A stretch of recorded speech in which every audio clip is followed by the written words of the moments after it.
सदर मोहतरम सम्मानित मुरब्बियाने केराम और যুবক ভাইয়েরা, আমরা প্রথমেই আল্লাহর দরবারে অসংখ্য শুকরিয়া আদায় করি, যিনি আমাদেরকে মুসলমান পর্যন্ত নিয়েছেন, যিনি আমাদেরকে পৃথিবীর শ্রেষ্ঠতম মহামানবের উম্মত করে তৈরি করেছেন, যিনি আমাদেরকে আল্লাহ পাক রব্বুল আলামিন আল্লাহর পবিত্র ঘর মসজিদে আসার এবং বসার এবং কয়েক মর্তবা দুরূদ ও সালাম পাঠ করার তৌফিকটুকু এবং সুযোগটুকু যে আল্লাহ আমাদেরকে দান করেছেন, এই জন্য আমরা অন্তরের অন্তঃস্থল থেকে আল্লাহর দরবারে শুকরিয়া আদায় করি, উচ্চ সুরে বলি আলহামদুলিল্লাহ। আমরা আরো শুকরিয়া আদায় করি যে আল্লাহ পাক রব্বুল আলামিন আমাদেরকে সমস্ত কাম কাজ দেয়া করে। অনেকেই দেখেন রাস্তাঘাটে বসে আছে, ক্ষেত খামারে কাজ নিয়ে ব্যস্ত আছে, কেউ বাজারের মধ্যে গল্প করছে, কেউ গুনার কাজ নিয়ে ব্যস্ত আছে, কিন্তু সমস্ত কিছু থেকে মহান আল্লাহ পাক রব্বুল আলামিন আমাদেরকে দয়া করে মায়া করে আল্লাহর পবিত্র ঘর মসজিদে নিয়ে আসছেন এবং যে নবীজির উসিলায় আল্লাহ পাক রব্বুল আলামিন আসমান জমিন চন্দ্র সূর্য লৌহে মাহফুজ কুল কায়নাত যা কিছু আছে সমস্ত কিছু আপনার আমার নবীর উসিলায় আল্লাহ সৃষ্টি করেছেন। ওই নবীর প্রতি আমরা কয়েক মর্তবা দরুদ পড়ার তৌফিক আল্লাহ আমাদেরকে দান করেছেন। এই জন্য আল্লাহর শুকরিয়া আমরা আদায় করি, উচ্চ সুরে বলি আলহামদুলিল্লাহ। বাবারা, আমার ভাইয়ারা, গত শুক্রবারও আমি কিছু আলোচনা করেছিলাম মাতা পিতার কথা। গত শুক্রবারে বলেছিলাম মা বাবা যদি তোমার প্রতি অসন্তুষ্ট থাকেন, মা বাবা যদি তোমার প্রতি নারাজ থাকে, তাহলে তুমি আল্লাহর ওয়ালি হলেও কোনো লাভ হবে না। জোরে বলতে পারবে মা বাপকে কাদাইয়া শত শত বা সারা জীবন যদি আপনি হজ করেন, হজ আল্লাহর কাছে কবুল হবে না। জোরে বলতে পারবে কারণ মা কত কষ্ট করেছে, একটা সন্তানকে লালন পালন করা কত কষ্ট। 10 মাস 10 দিন গর্ভে ধারণ করেছে, মায়ের কেজি শরীর থেকে কেজি রক্ত বিনাশ করে সন্তান জমিনে আসতে জুড়ে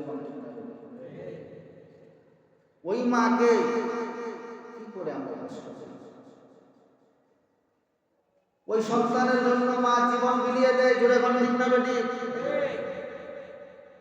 সন্তানের জন্য মা বাবার জীবন বিলিয়ে দেয়। আমার সন্তানের কোনো কিছু হলে আমি বাঁচব না।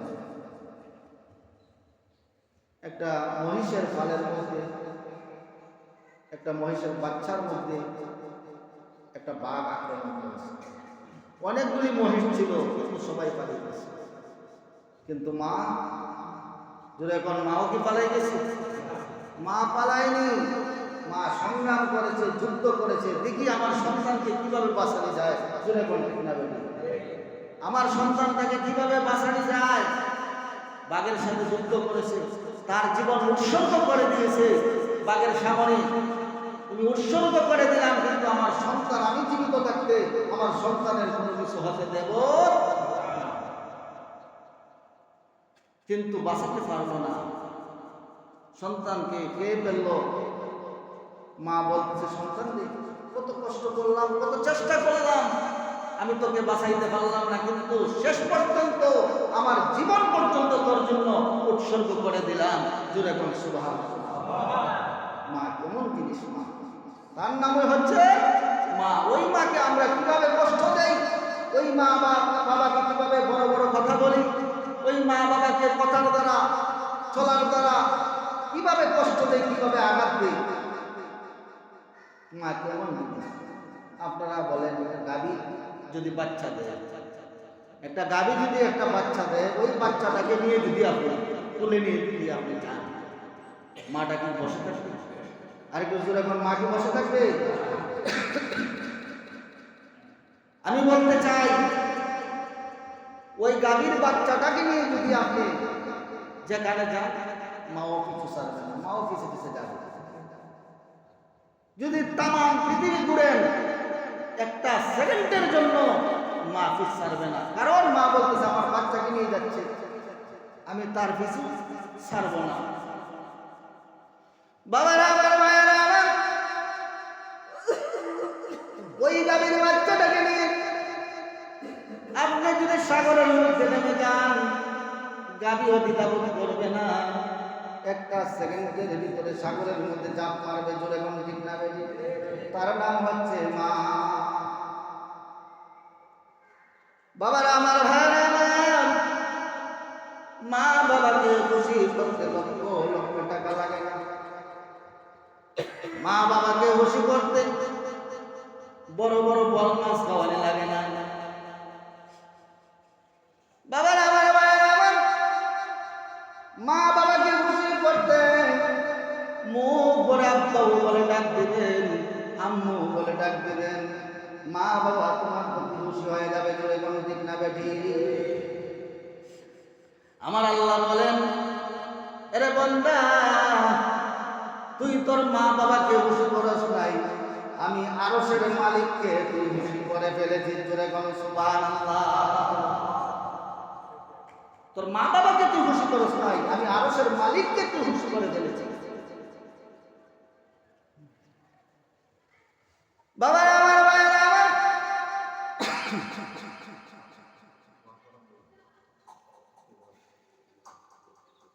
ওই মা বাবা আপনি খুশি করেন, মা বাবাকে কিভাবে খুশি করবেন সেটা আপনার ব্যাপার। আপনি রাত্রে মা ঘুমিয়ে গেছে, ঘুমিয়ে আছে, মায়ের মাথার মধ্যে একটু তেল দিয়ে দেন, মা খুশি হবে না, রাগ করবে? জোরে কোন। বাবা ঘুমিয়ে আছে, বাবার পায়ের মধ্যে একটু তেল মাখাইয়া দেন, দুনিয়ার মানুষেরা, মা বাবা খুশি হয়ে গেছে। আমার আল্লাহ রাব্বুল আলামিন বলেন, মা বাবা খুশি করার কারণে যখন রাত গিয়ে সন্ধ্যা গিয়ে যখন সূর্য উঠবে সকাল হতে হতে, আমি আল্লাহ রাব্বুল আলামিন জান্নাতের দুইটা দরজা তোর জন্য খুলে দিব। আর মা বাবা যদি একজন থাকেন,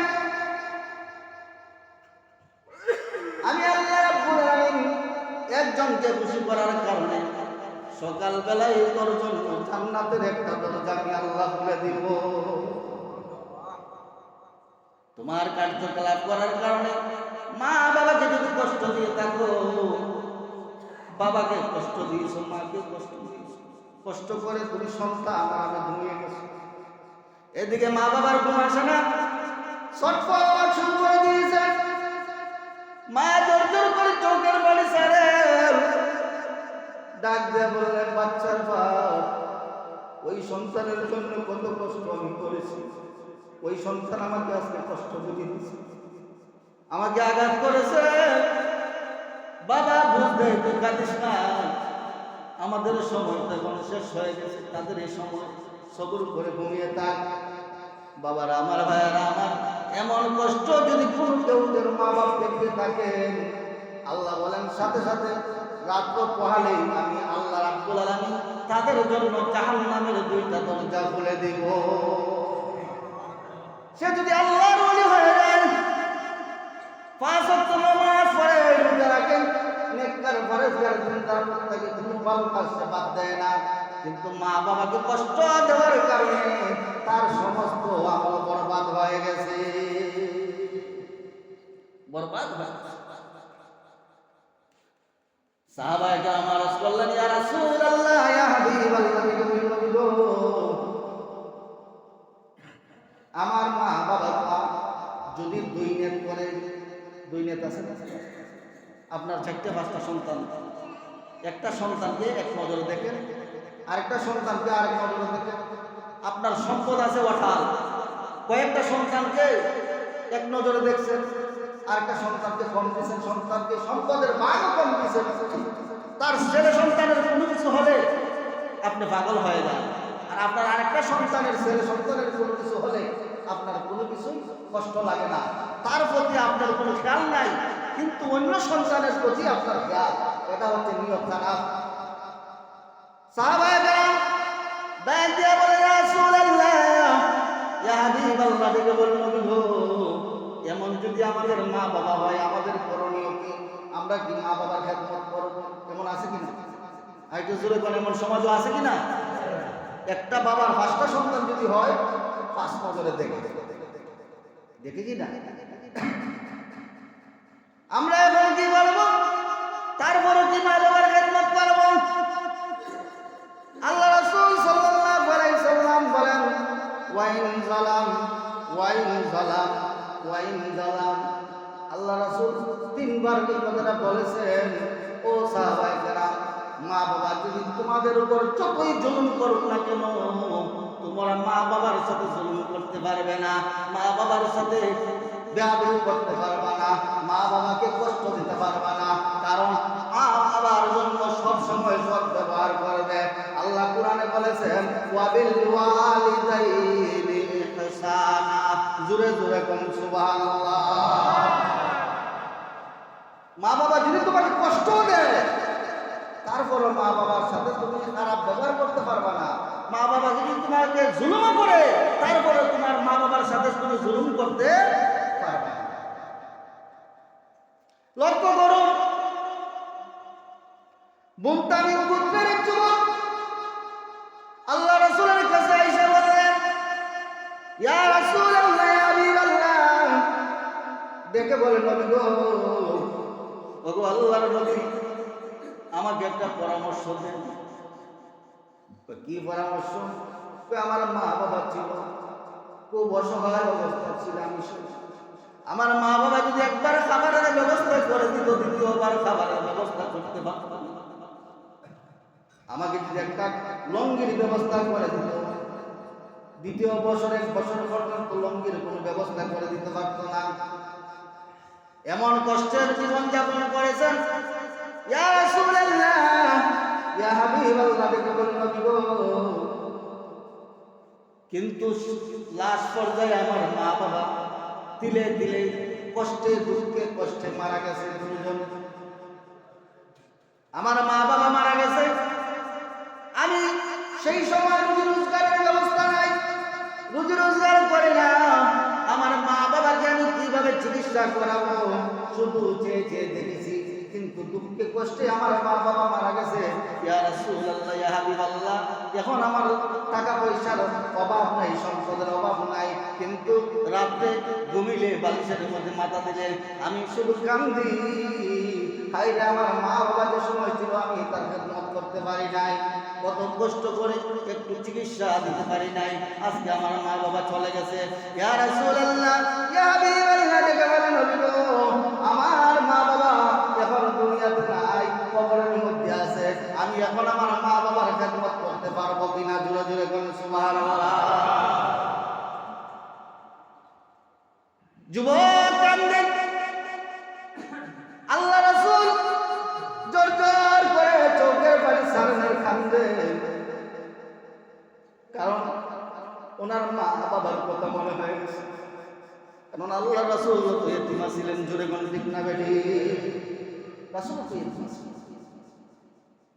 ওই যুবকের কথা শুনে আল্লাহ রাসূল হাউ হাউ করে কাঁদতেছেন। ওই মক্কা থেকে দেখুন রাসূলের বয়স যখন 6 বছর, ছোট ছোট বাচ্চারা খেলাধুলা করতেছে। আল্লাহ রাসূল গেলেন, উনি তো খেলাধুলার ভিতরে মন নাই, বসে বসে দেখতেছেন। সন্ধ্যা যখন গড়িয়ে আসছে, আল্লাহ রাসূল রহমতের নবী, নূরের নবী লক্ষ্য করে দেখেন সবাই বাবা এসে সন্তানকে আদর করতেছে, কোলে নিতেছে, কোলে নিয়ে নিয়ে বাড়িতে চলে যাচ্ছে। আপনার আমার নবী রহমতের নবীর বয়স 6 বছর, উনি ওই সময় কান্দাকাটি করতেছে। খাইলে সবাই তো আসতেছে, আমার বাবা কোন? জোরে বল সুবহানাল্লাহ। আমার বাবা কই? আল্লাহ রাসূল কাঁদতেছেন। ছেলেরা গিয়ে বলেন, কি হয়েছে তোমার, কেন কাঁদছো বলো? আল্লাহ রাসূল কোনো জবাব দেন নাই, দৌড়াইয়া চলে গেলেন। আমি না গো, আল্লাহর নবী রহমতের নবী, তোমার সন্তান কাঁদতেছে, তোমার মুহাম্মদ কান্দে, কি দুঃখ মনে কারো কাছে কয় না। আমি না দৌড়ে আসলেন, আয়েশা ডাক দিলেন, বাবারা কে তোমাকে আঘাত করেছে, কে তোমাকে মেরেছে, আমার কাছে বলো, আমি তোমার মা লাগে জীবন কুরবান করব, তথাপি তোমাকে কাঁদতে দেব না।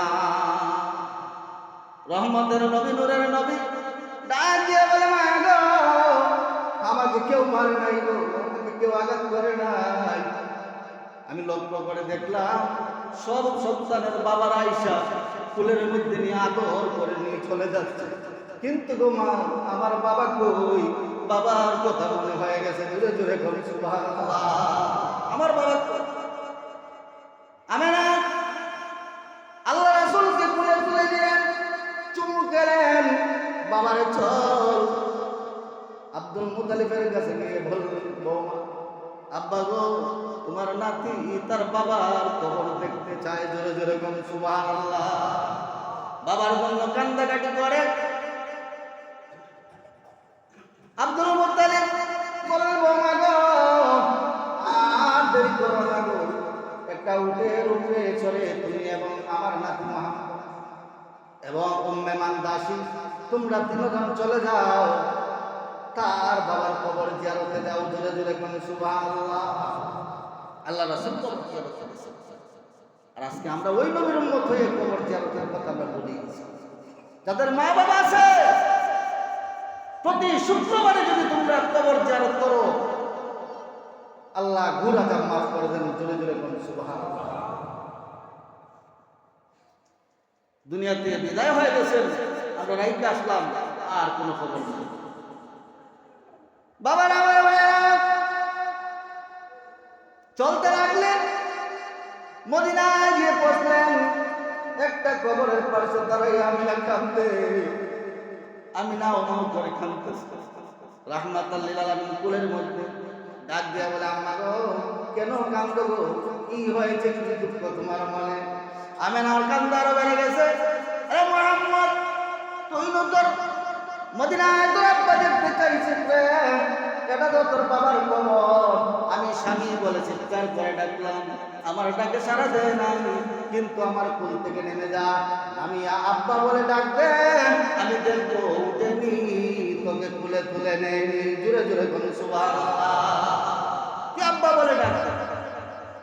বাবার আমার ভাইয়ের আমার, আপনার আমার নবী রহমতের নবী, নূরের নবী কুল থেকে নামিয়া কবরের পাশে দাঁড়ায় কান্দে, আব্বা, ও আব্বা উঠো, আমি তোমার এতিম মুহাম্মদ, একটা বার উঠো বাবা, আমাকে কুলে তুলে নেও। জোরে জোরে বলি সুবহানাল্লাহ। কে শুনে কার কান্না?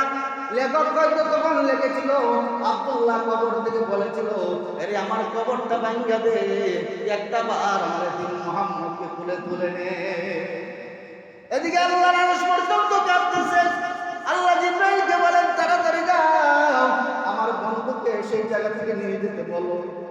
নতুবা অসুবিধা হতে পারে। রহমতের নবী কাঁদতে কাঁদতে জমিনে পড়ে যাবেন, এমন অবস্থায় আমেনা বলে ফেলেছে, বাবারে কাঁদিস না, চল বাড়িতে চলে যাই।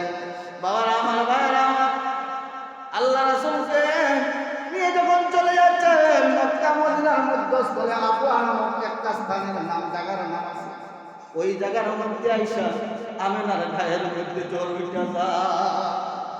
উম্মে মানদাসী রুমাল ভিজিয়ে ভিজিয়ে তার কপালের মধ্যে দিচ্ছে। আমেনা বলে, উম্মে মানদাসী গো, রুমাল ভিজিয়ে কপালে দিও না, আমার সন্তান কই, ডাক দাও। ডাক দিলেন মুহাম্মদ, উনি চলে আসলেন। কি গো মা, কি হয়েছে তোমার? এই তো তোমার মুহাম্মদ বুকের মধ্যে উঠিয়া উনি বলতেছেন, আম্মু কি হয়েছে তোমার? আমেনা বলেন, মনের আশা মনে রইল, পূরণ হইল না। আরে বাবা, আমি ভাবছিলাম তুই বড় হবি রে, আমাকে মা মা বলে ডাকবি রে, কিন্তু রে বাবা যাই, আমি চলে যাই আমার আল্লাহর কাছে, তোকে আমার রাইকা যাই। জোরে জোরে করি সুবহানাল্লাহ। বাবা আমার, ভাইরা আমার, আল্লাহ রাসূল আউ মাউ করে কান্দেন। আম্মা গো, তুমি চলে গেছো, কে আমার মুখে খাবার তুলে দিবে, কে আমাকে গোসল করাবে, কে আমাকে তেল মাখাইয়ে দিবে, কার বুকে আমি ঘুমাবো, আমি এখন কি করবো গো মা? এই সময় মেহমান দাসী পিছন দিকে গিয়ে আল্লাহ রাসূলকে বলে তুলে নিলেন আর বললেন, আপনি কাইদেন না, আমার কলিজা বাইটা যায়। আপনার আব্বা থাকতে আমি আপনার আব্বার দাস ছিলাম, দাসী ছিলাম, কিন্তু আপনার আব্বা থাকতে আমাকে আজাদ করে দিয়েছিলেন, কিন্তু আপনার মায়ের খাতিরে বাড়ি চাইরা আমি যাই নাই। ওগো আল্লাহ রাসূল, আপনি কাইদেন না, আমি উম্মে মানদাসী যতদিন থাকবো আলামিন কোনোদিন কষ্ট পাবে না। জোরে জোরে করে সুবহানাল্লাহ। এদিকে মক্কায় খবর হয়ে গেছে, আব্দুল মুতালিব রে তোর নাতি এতিম হইয়া ফিরছে। আব্দুল মুতালিব মদিনার দিকে বড় বড় চোখ করে চেয়ে আছে। হঠাৎ করে দেখা যায় তিনজন গিয়েছিল, উটের মধ্যে দুইজন, উম্মে মানদাসী আল্লাহর নবী মুহাম্মদ আসলেন। আয়েশা দাদার গলার মধ্যে করে আউ করে কাঁদলেন, দাদা গো, ও দাদা কেন গো, আব্বার কবর জিয়ারতের পারমিশন দিলাম, আব্বার কবর জিয়ারতের পারমিশন কেন দিলা গো?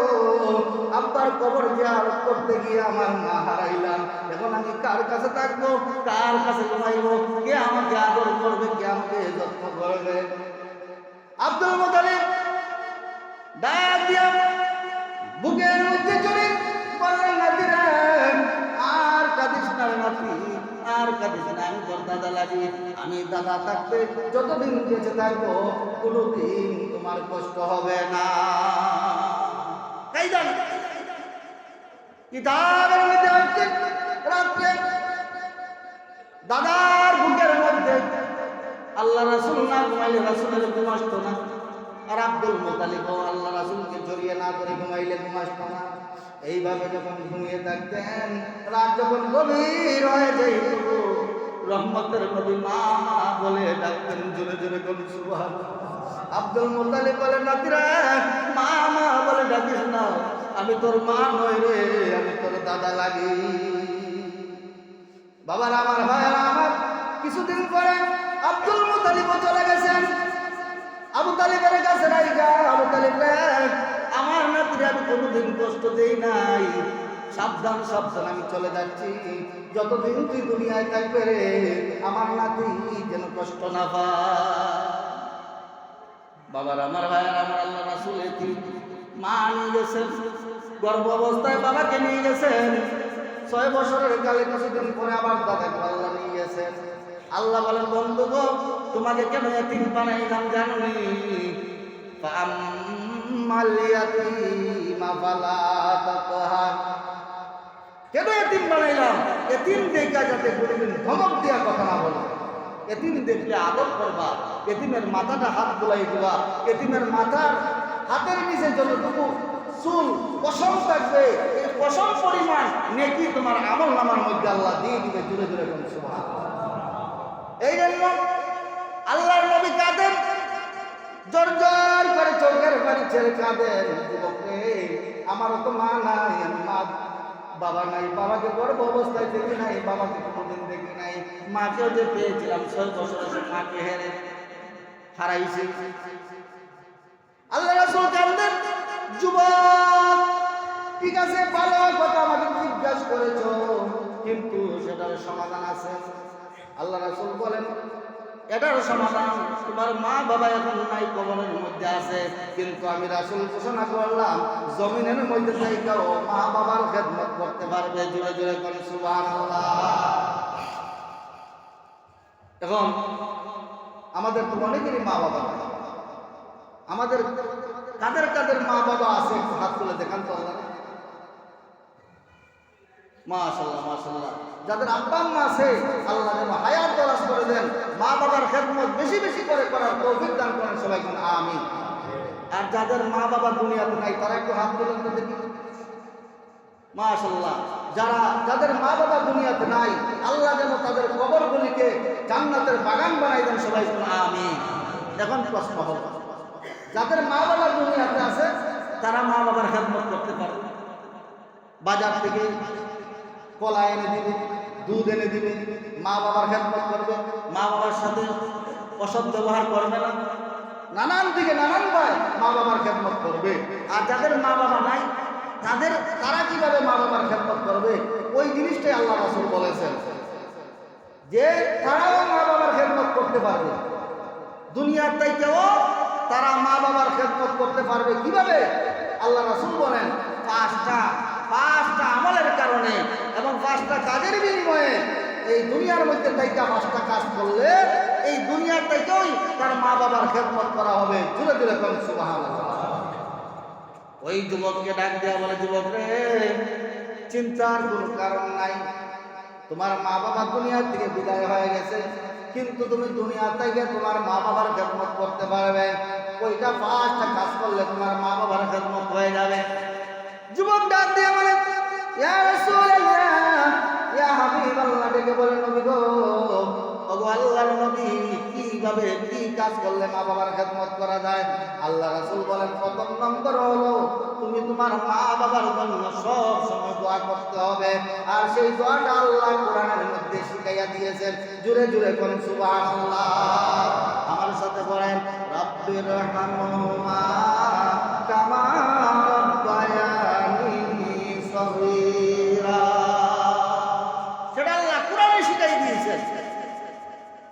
আপনি একটা ফ্যাক্টরির মধ্যে চাকরি দিবেন, 100 জন আপনার চাকরি নেওয়ার জন্য আসছে, সবাইকে তো চাকরি দেওয়া যাবে না, একটা লোককে চাকরি দিবেন, সেই আপনার একটা পছন্দ হয়েছে, হ্যাঁ ওই লোকটাকে আপনি বলে দিয়েছেন যে এইভাবে দরখাস্তটা লেখো। মালিক যদি বলে এইভাবে দরখাস্তটা লেখো, তাহলে তো তোমার চাকরি একবার 100% নিশ্চিত। জুড়ে কমপ্লিট না তদ্রূপ ভাবে আমার আল্লাহ বলেন, আমি কোরআনের মধ্যে তোমরা কিভাবে মা বাবার জন্য দোয়া করবে সেটা আমি শিখাই দিয়েছি।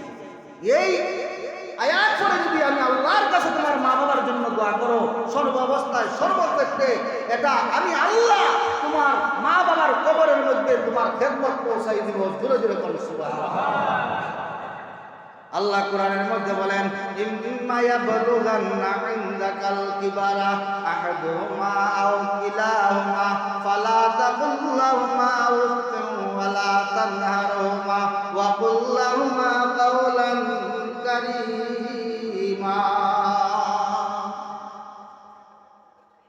মা বাবা নাই দুনিয়া থেকে তুমি খেদমত করার ব্যবস্থা আছে, আর যাদের মা বাবা আছে বৃদ্ধ অবস্থায় একজন হোক বা দুজনে হোক, একজন থাকুক অথবা দুজনই থাকুক, সাবধান তোমাদের মা বাবার সাথে অসৎ ব্যবহার করো না। সাবধান মায়ের মনে বাবার মনে কোনোদিন কষ্ট দিও না। যদি দাও যে বৃদ্ধ হয়ে গেছে, একটা বোঝা যদি মনে করো, বৃদ্ধ আশ্রমে নিয়ে যাবে, বৃদ্ধ হয়ে গেছে, তার যন্ত্রণায় ভালো লাগে না। এমন অনেকেই আসি আমরা, হয়তো আপনাদের সমাজে না থাকতে পারে, অনেক জায়গায় আছে, আমার মা বাবা বৃদ্ধ হয়ে গেছে, তার কেটারের যন্ত্রণায় ভালো লাগে না, কাশির যন্ত্রণায় ভালো লাগে না, তুমি বৃদ্ধ আশ্রমে দিয়ে দিবে।